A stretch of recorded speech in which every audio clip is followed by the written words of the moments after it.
هلا، حياكم الله. عايزة أقول لنفسي كده قبل ما ابتدي تسجيل إنه it's okay not to be perfect and you just need to start و it's okay to be successful without being perfect. آمم لإنه أنا باعمل الفيديوز دي بشكل أساسي عشان أكسر المثالية، عشان أنا بجد قعدت ساعة أضبط الframe بتاع الفيديو علشان ما يبقاش حتة الحجر اللي هنا باينة أكتر من حتة الحجر اللي هنا. فأنا عايزة أفكّر نفسي إن أنا بجد أنا محتاجة أبتدي وأgo on وبس. الحاجة التانية إن أنا باعمل حاجة باحبها، أنا باحب الإعلام وباحب التسجيل وباحب التصوير والمونتاج والأجواء والحاجات دي، فما فيش أي مانع إن أنا أعملها بشكل غير مثالي، يعني دي مش حاجة professional، دي مش حاجة شغل، دي حاجة أنا باحب أعملها فit's okay إن أنا أعملها بأي شكل أنا حابة إن أنا أعملها بيه. في موضوع لسه كنت باتكلم فيه مع صديقة ليّا أول امبارح، وهو إن أنا أبقى باستخدم الدين لغرض غير اللي الدين اتعمل علشانه، بمعنى إن الدين ده اتعمل علشان يسمو بالذات من خلال الاتصال بالله، فالجزء المعنوي أو الجزء الروحي يتغلب على الجزء الأرضي أو المادي، فبقينا إحنا نعمل إيه؟ بقينا نستخدم الدين علشان نأكد ذواتنا بدل ما نلغيها علشان ربنا أو نسمو على الحاجات الوحشة اللي فيها أو الشر أو whatever. لأ، أنا بقيت أستخدم الدين علشان أقول إن أنا أحسن أو علشان أتكبر على غيري أو علشان أحقق سُلطة أو علشان أحسّس الناس إنهم أقل أو علشان يبان شكلي حلو. وده خلّاني قعدت أدوّر كده عن جوهر الدين أصلًا. إن إحنا بقينا نركّز على الطقوس، أهم حاجة شكل الصلاة، أهم حاجة شكل الصيام، أهم حاجة شكل اللبس، بس المعنى نَفْسه بتاع إن أنا أبقى إنسان كويس أو أبقى إنسان صالح في الدنيا، دي ما بقاش ليها وجود، أو مش هاقول ما بقاش ليها وجود عشان برضه ما أبقاش بأفور، بس بقت قليلة جدًا، لإن التركيز بقى على الطقس أكتر منّه على المعنى. فدي الفكرة إنه اللي بيدخّل الجنة مش كُتر العبادات، مش بالعدد، يعني الأعمال بالنيّات، ما هيش بالعدد ولا بالكثرة ولا ولا إحنا بنتسابق مين هيعمل أكتر من مين، مين هيطلّع فلوس أكتر. بس أنا باشوف إن اللي بجد تحدّي هو إن أنا أخلّي نَفْسي إنسانة أحسن، أو أستعين بربنا إن هو يخلّيني إنسانة أحسن، عشان دي أصعب حاجة، أصعب حاجة. سهل أصوم، سهل أصلّي، سهل أطلّع فلوس، بس مش سهل إن أنا أربّي نَفْسي أو أصلّح قلبي أو أشتغل على نيّتي. أنا باشوف إن دي بجد حاجة هي دي الجهاد. فنرجع للنقطة بتاعة التديُّن الاستهلاكي أو إن أنا أبقى باستخدم الدين لغير ما الدين جِه علشانه.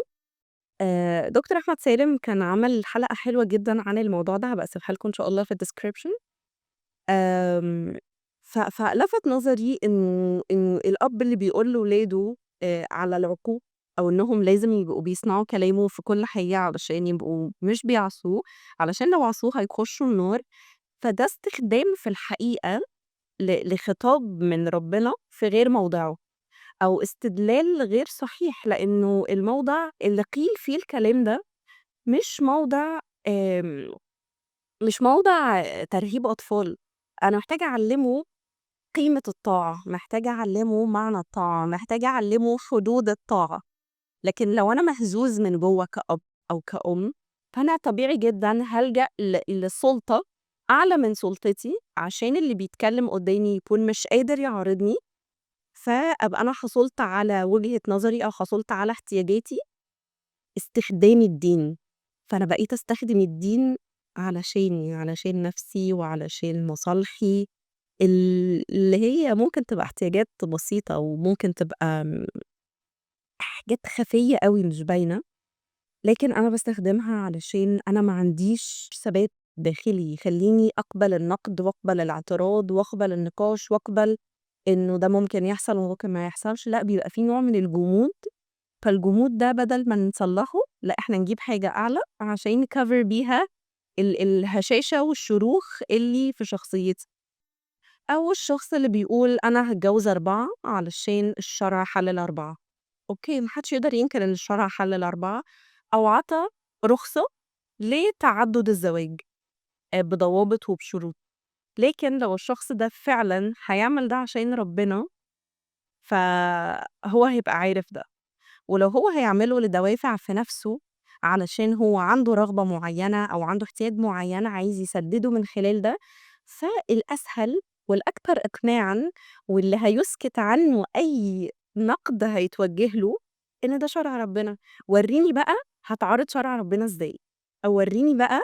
هتقولي إيه ده شرع ربنا، ده ربنا أنت هتخالف ربنا ولا إيه؟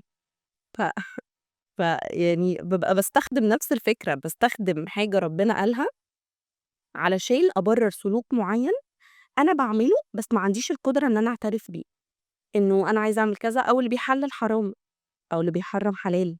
يعني إن أنا أبقى باطوّع الدين ده كله والتشريعات بتاعته اللي ربنا حطّها عشان تساعدنا في حياتنا وعشان تقرّبنا من بعض وعلشان تعلّي قِيَم روحية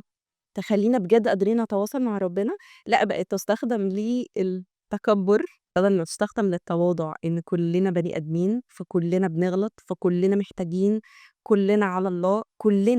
كُلّنا مهما كان الشخص ده غني أو عنده سُلطة أو قوي بدنيًا أو، في الآخر هو بني آدم. فبدل ما أركّز على إن أنا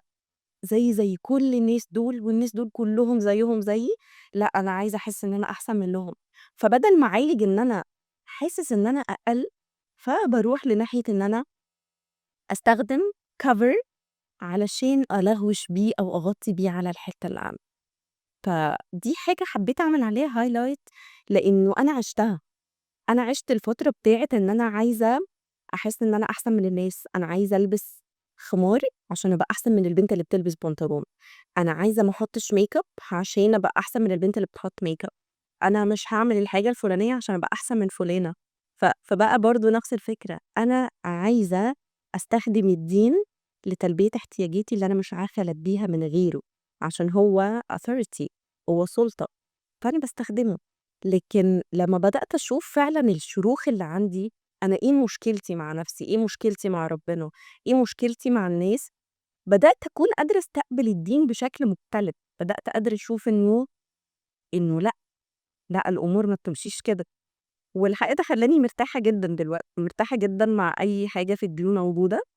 قد أكون قادرة أعملها وقد لا أكون قادرة أعملها دلوقتي، قد أكون مقتنعة بيها دلوقتي وقد لا أكون مقتنعة، عادي جدًا. وخلّاني قادرة أتواصل مع الناس، قادرة أسمع الناس. في الأول ده كان كُلّه أحكام، كُلّه أحكام، كإني قاعدة فوق في برج عاجي عشان أنا الملاك البريء والملاك الطاهر وما كنتش كده تمامًا طبعًا، لكن أنا باشاور على الناس من فوق دي كذا وده كذا وده فُلان وطالما عمل كذا يبقى هو كذا، وكمية بقى تعميم يعني مش طبيعية، ففُقت كده بالطريقة الصعبة طبعًا. آآ لقيت إنه لأ، أنا محتاجة أغيّر الperspective كُلّه عن الدين واستقبله من أول وجديد، أشوف هو مين ربنا، هو ربنا قال إيه،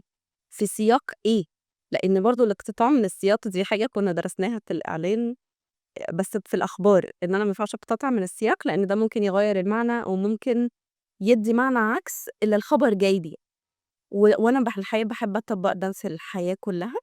إن أنا ما ينفعش أقتطع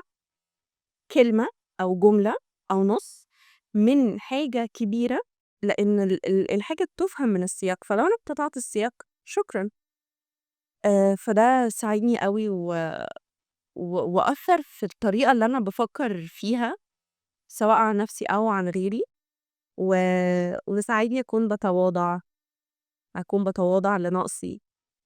أكون باتواضع لمشاكلي، أكون باتواضع لاحتياجي لربنا، اللي هو أنا باحكُم على الناس من فوق